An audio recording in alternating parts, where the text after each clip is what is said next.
My life in Oklahoma City had always seemed predictable. Each day, I found comfort in the routine, working at the local bakery, spending evenings at home with my family, and enjoying weekends with friends. Among my loved ones was my dear sister, Emily, and for a time, I believed I had found my future with a man named Tom. Tom entered my life with a charm that was both disarming and sincere. We met at a community event, and from our first conversation, I felt an undeniable connection. He had a way of making me feel understood and cherished. Our relationship quickly blossomed into a deep and meaningful bond. We shared countless moments of joy, long walks in the park, quiet dinners, and heartfelt conversations. I allowed myself to dream of a future together, imagining a life filled with love and mutual respect. Our families embraced our relationship, and it seemed as though everything was falling perfectly into place. Tom often spoke of our future, and his words filled me with hope and excitement. I was certain that he was the one I would spend the rest of my life with. His presence brought a sense of stability and happiness that I had never known before. However, life has a way of revealing truths that we are unprepared for. Over time, I began to notice subtle changes in Tom's behavior, late-night calls, unexplained absences, and a growing emotional distance. My concerns grew, but I pushed them aside, trusting in the man I loved. The truth came crashing down one evening when I discovered Tom's infidelity. He had been seeing someone else, betraying the trust we had built together. The revelation was devastating, leaving me heartbroken and questioning everything I thought I knew about our relationship. The pain was immediate and intense, a blend of anger, sorrow, and disbelief. The months following the discovery of Tom's infidelity were a whirlwind of emotions. I was trying to piece my life back together when another shocking revelation came to light. It was a typical Saturday afternoon, and Emily had invited me to our favorite cafe for what she called a sister's day out. I welcomed the distraction, hoping for a moment of normalcy amidst the chaos of my emotions. We sat by the window, the sun casting a warm glow on the table as we chatted about trivial matters. Suddenly, Emily's demeanor changed. She took a deep breath, her eyes sparkling with a mix of excitement and nervousness. "I have some news to share," she began, her voice trembling slightly. I could sense the gravity of her words even before she continued. "Tom and I are getting married." Time seemed to stand still as her words echoed in my mind. My heart pounded, and a wave of disbelief washed over me. I struggled to grasp the reality of what she was saying. Tom, the man who had shattered my heart, was now going to marry my sister. My immediate reaction was a mix of shock and betrayal. "How could you do this?" I asked, my voice barely above a whisper. Emily tried to explain, her words a blur as I grappled with the enormity of the situation. She spoke of how they had grown close in the months following our breakup, how he had changed, and how they had found solace in each other. I could see the genuine emotion in her eyes, but it did little to quell the storm of feelings raging within me.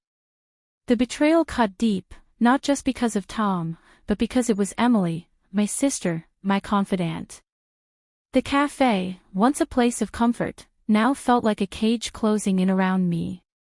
As I left the cafe, the reality of the situation began to sink in. Emily and Tom's relationship was not just a fleeting affair, it was something serious, something that would forever alter the dynamics of our family.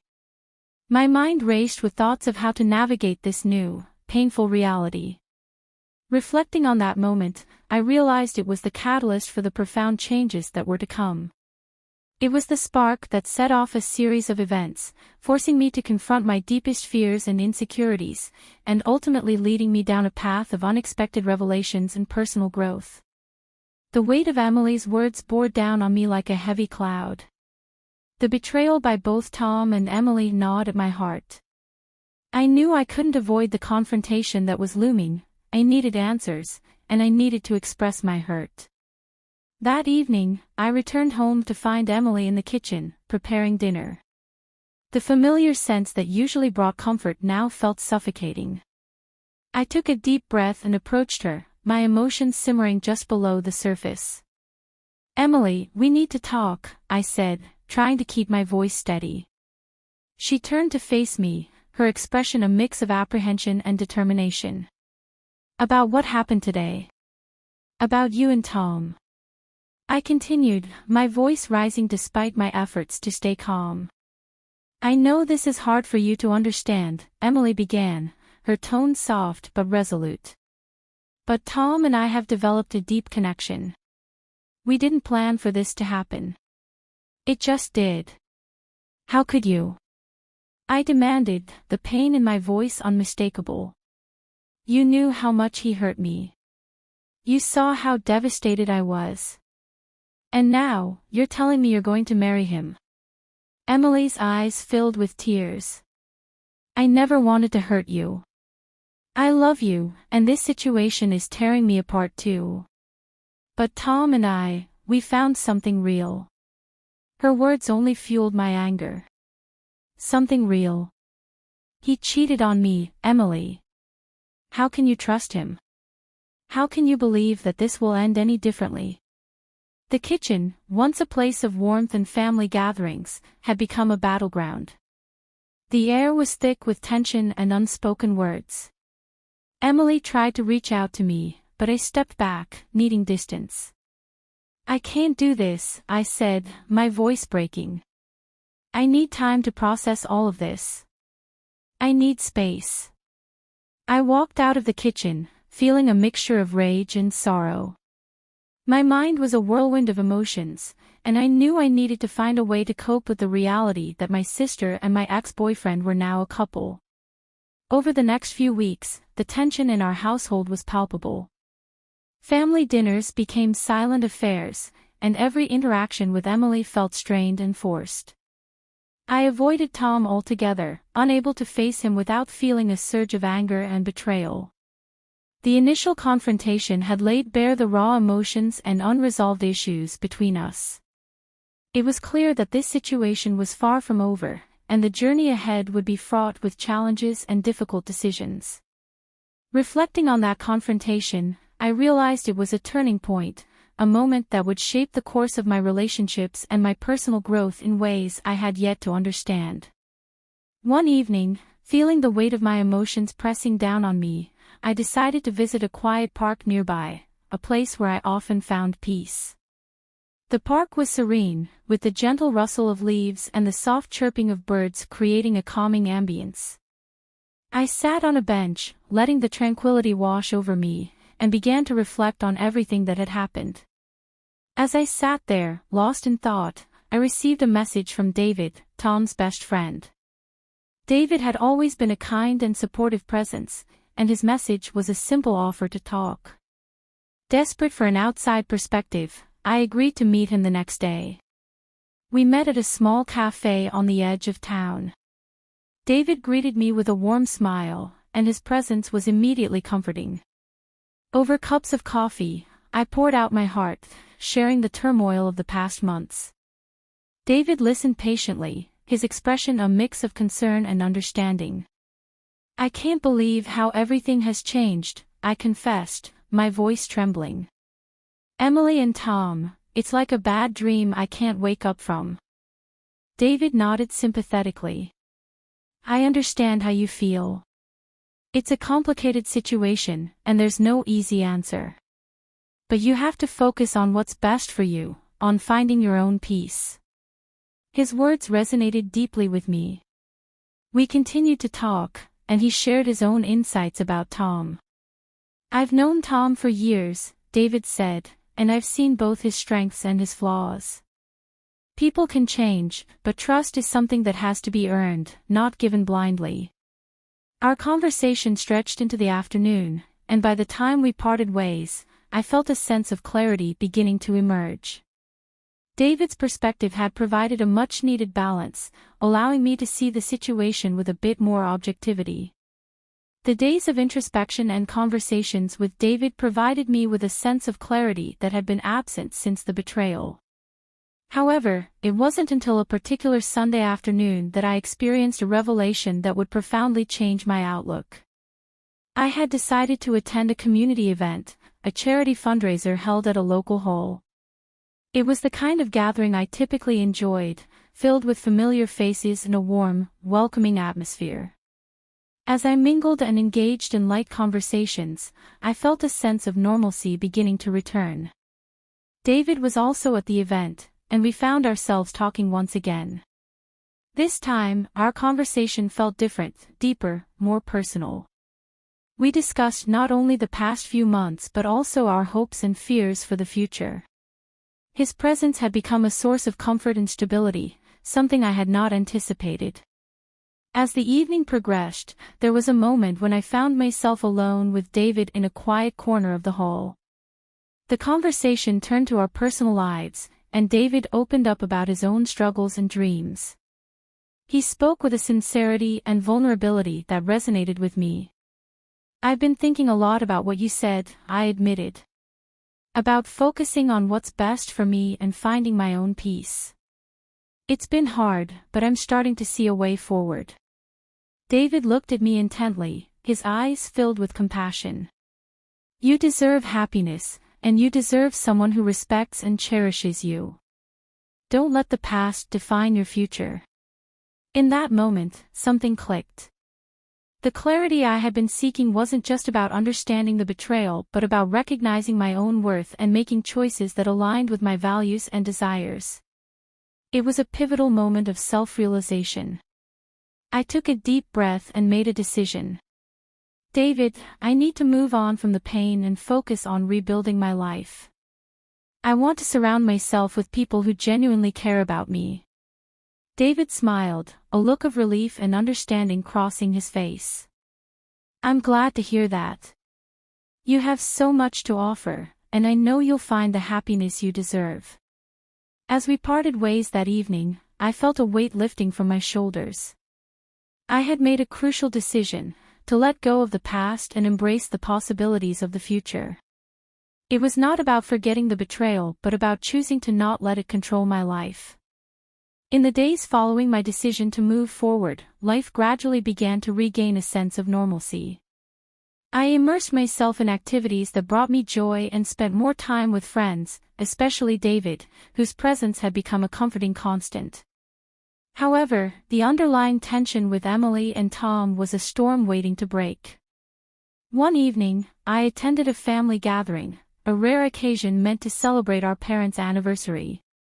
The atmosphere was tense, and I knew that the presence of both Emily and Tom would make it even more challenging. I had avoided them as much as possible, but tonight, avoidance was not an option. As we sat down for dinner, I could feel Tom's eyes on me, a reminder of the unresolved issues between us. Emily, trying to maintain a semblance of normalcy, was clearly uncomfortable. The dinner proceeded with polite conversation, but the air was thick with unspoken words. After dinner, as everyone moved to the living room, Tom approached me. "Can we talk?" he asked, his tone suggesting an urgency that I couldn't ignore. I nodded, and we stepped outside onto the porch. The evening air was cool, and the stars were visible in the clear Oklahoma sky. Tom looked at me with a mixture of regret and something I couldn't quite place. "I never stopped thinking about you," he began. "I made mistakes, and I know I hurt you. But I still have feelings for you." His words hit me like a tidal wave. The audacity of his confession, given everything that had happened, left me momentarily speechless. I felt a surge of anger. "Tom, you're engaged to my sister. Do you realize what you're saying?" "I know it's complicated," he replied, desperation creeping into his voice. "But I can't ignore my feelings. What we had was real, and I don't want to lose that." Then he tried to kiss me, but I turned away my face. Before I could respond, Emily stepped out onto the porch, having overheard our conversation. Her face was a mask of hurt and betrayal. "What is going on here?" she demanded, her voice shaking. Tom turned to her, panic in his eyes. "Emily, But Emily cut him off. I trusted you, Tom. And I trusted you, she said, turning to me. How could you both do this to me? I felt a pang of guilt, but I knew this confrontation was necessary. Emily, I never encouraged this. Tom approached me, and I'm just as shocked as you are. The confrontation spiraled into a heated argument, with emotions running high. Tom tried to justify his feelings, but it was clear that his actions had shattered any remaining trust. Emily's anger and hurt were palpable, and I knew our relationship would never be the same. As the argument reached its peak, our parents came out to see what was happening. The look of disappointment on their faces was heart-wrenching. It was clear that the consequences of Tom's actions, and my own involvement, however unwilling, had irrevocably altered our family dynamic. In the end, Emily called off the engagement, unable to reconcile Tom's betrayal. The aftermath was a whirlwind of emotions, with each of us grappling with the fallout in our own ways. The family gathering ended on a somber note, leaving a void that would take time to heal. The confrontation had brought everything to the surface, forcing us to confront the painful reality of our situation. While it marked the end of one chapter, it also set the stage for the difficult but necessary process of healing and rebuilding. The weeks following the explosive family confrontation were filled with a mix of relief and sadness. Emily had called off her engagement to Tom, and the household was enveloped in a strained silence. Each of us was left to grapple with our own emotions and the new reality that had unfolded. One evening, seeking a moment of tranquility, I decided to visit the serene lake on the outskirts of Oklahoma City. It had always been a place of solace for me, a refuge where I could reflect and find peace. As I sat by the water, watching the gentle ripples, I felt a presence beside me. It was David. Mind if I join you? He asked softly, taking a seat next to me. We sat in comfortable silence for a while, the quiet of the evening wrapping around us. I heard about what happened, David finally said. I'm sorry you had to go through that. I nodded, feeling the weight of the past few months. It's been hard, but I think it was necessary. Things couldn't go on the way they were. David turned to me, his expression sincere and compassionate. You're stronger than you know. And you deserve to be happy. His words touched me deeply. In the chaos of everything, David had been my anchor, a steady presence that I had come to rely on. As we talked, I realized how much his support had meant to me, how it had helped me navigate the turbulent waters of betrayal and heartbreak. I don't know what I would have done without you, I admitted, my voice barely above a whisper. David smiled, his eyes reflecting the fading light of the sunset. You would have found your way, because that's who you are. But I'm glad I could be here for you.